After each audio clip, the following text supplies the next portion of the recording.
আসানসোল থেকে দীঘা যাওয়ার পথে মর্মান্তিক পথ দুর্ঘটনায় মৃত্যু হলো 4 জনের। শনিবার ভোররাতে পশ্চিম মেদিনীপুরের বেলদা থানা এলাকার ঘটনা। মৃতের নাম কার্তিক চন্দ্র লাহিড়ী, অতনু গুহ, হিমাদ্রি শেখর পাল ও বিশ্বজিৎ মণ্ডল। মৃতরা প্রত্যেকেই আসানসোল পৌর নিগমের 22 নম্বর ওয়ার্ডের করুণাময়ী হাউজিং স্টেট এলাকার বাসিন্দা। জানা গিয়েছে, শুক্রবার রাতে গাড়ি করে আসানসোল থেকে 4 জন দীঘার উদ্দেশ্যে বেরিয়েছিলেন।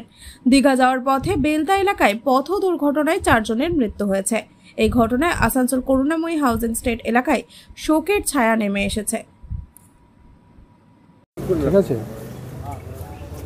প্রথম দিন থেকে এরা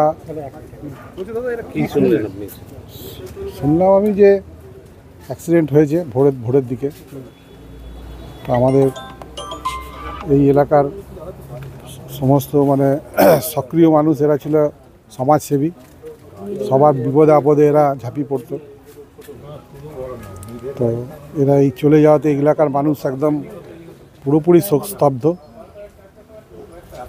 আমি এলাকার কাউন্সিলর, আমার একদম রাইট হ্যান্ড লেফট ছিল এরা।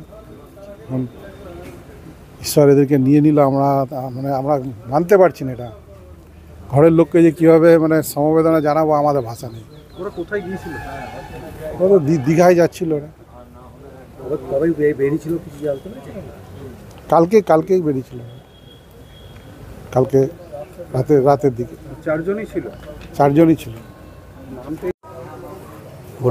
কতজন গেছিল? এখান থেকে 4 জন গেছিল কালকে রাত্রে আপনার 11:30 সময়। এর আগে প্ল্যান হয়েছিল, আমাকে যাওয়ার জন্য বলেছিল, ফ্যামিলি নিয়ে যাওয়ার জন্য, কিন্তু আমি যাইনি।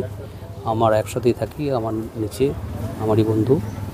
কিন্তু আজ দুর্ভাগ্যবশত গাড়ি নিয়ন্ত্রণ হারিয়ে 4 জন অ্যাক্সিডেন্টে মারা যায়। সকালে আজ আমরা খবর পাই, তাতে আপনার 4 জনই মৃত হয়েছে। সবাইকারই মাথায় লেগেছে, দেখলাম ছবিতে। আজ করুণাময়ীতে মর্মান্তিক দুর্ঘটনার জন্য শোকের ছায়া নেমে এসছে। কাউরের বাড়িতে খাওয়া দাওয়া হচ্ছে না।